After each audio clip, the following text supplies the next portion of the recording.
I'm going to read one last poem,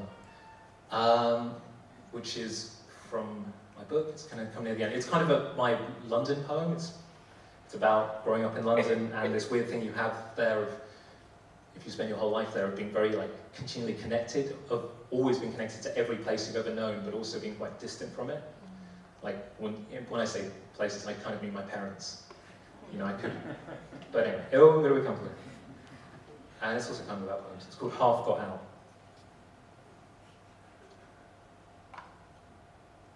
I was reading a poem by Ben Jonson, where a newborn, half got out, sees the city burning, and decides to crawl back into his mother's womb. Thine urn, he calls it. It was Tuesday morning.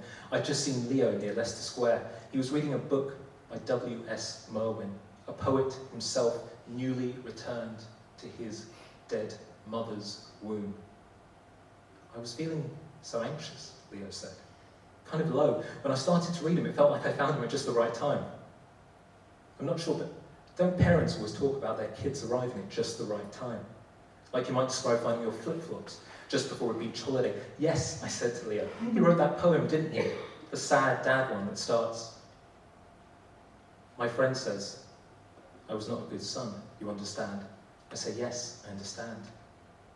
He says, I did not go to see my parents very often, you know. And I say, yes, I know.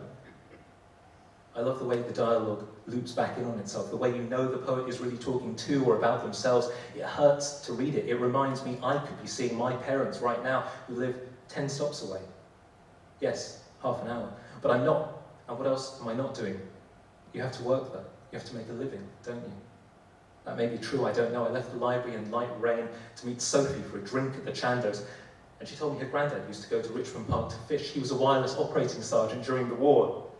It's not like she cares, it's just funny, you know. Even if she had a Victoria Cross taped to her forehead, it wouldn't stop those dickheads at the bar from asking if she's Latina or something.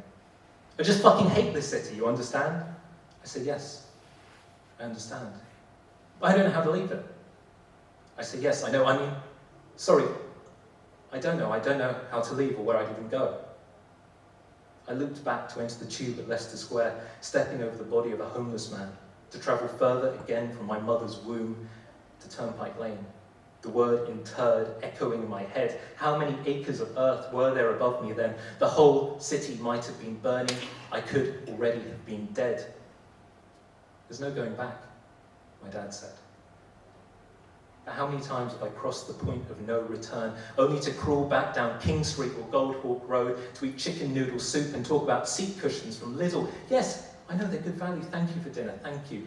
Half got out and half in wound. I know that's just the way it is. I understand the tube threading me like a complex stitch beneath and through the city, back to the house we've been sharing lately. When I got in, I said, I'm home. And you said, yes, I know. And then you filled the kettle and sat down next to me and said,